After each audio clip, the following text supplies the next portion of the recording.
Oh, I'm not very perceptive. Okay, I'm very sweaty. Okay, hi. So thank you, Bruce, because you talked about animal personalities, and figured I'd go a little bit of a different route with my story because everybody told one story, and I've never done this before. So I figured I'd kind of like use my life as a parallel for all the random pets I've had, but I've never actually bought. And I just kind of acquired. That's kind of how my life works. So my story is a little crazy. It's a little convoluted. And I basically came from Russia, came to America, crazy like immigrant parents that were too strict and like no sleepovers and all that, so no pets, obviously, right? But they gave me the one pet. It was one of those fighter fish, and it was like red and blue and signifying all that is like violent and bloody, and and I'm watching this fish and I'm thinking, you're the most boring, violent fish I've ever seen, and I'm looking at it and then it starts hitting the glass, and I'm like, okay, I'm gonna back up so the fish doesn't get angry or offended.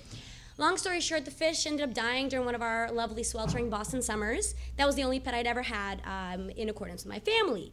So then and that actually symbolized my whole teen angst of the time because I was a teenager, the whole cultural clash, the whole moving to a new country. My parents are really, really oppressive, and I was one of those independent people that always wanted to get out, and they were like, no cell phone, no sleepovers, and I'm like, I feel like this fighter fish. Anyway, so it was kind of like that. So long story short, moved out really early out of my parents' house and ended up getting somebody's anole, which is kind of like I don't know, do any of you know what an anole is? Bradley anole, Sublime, no? Okay, it's like a color-changing chameleon-type lizard. Yeah, so somebody gave me, exactly my reaction. I'm like, what is this? Like, I don't know.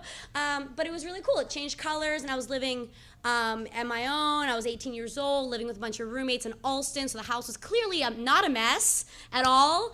And, he would just come hang out on my shoulder, like, like an anole. You didn't think the anole could actually do that because they have no brain power, but I would just hang out there.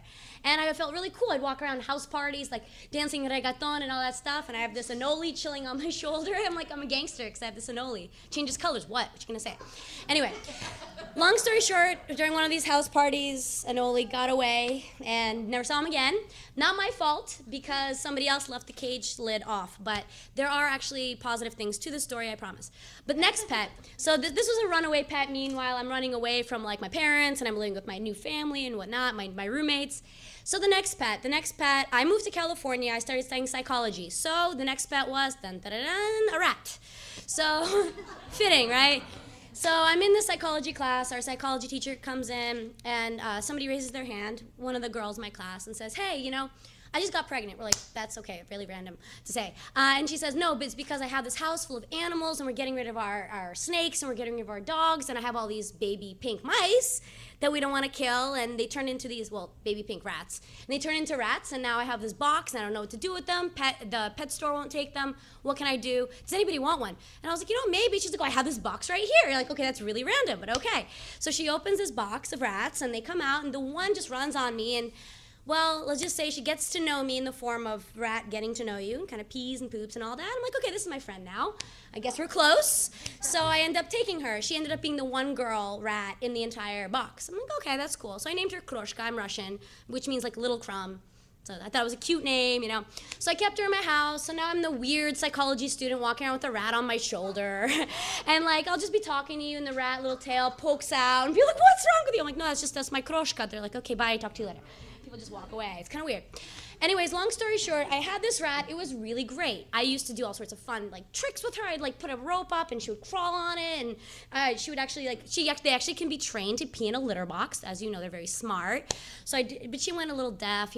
Rats only live like 2 years or something. So she started to get old really fast.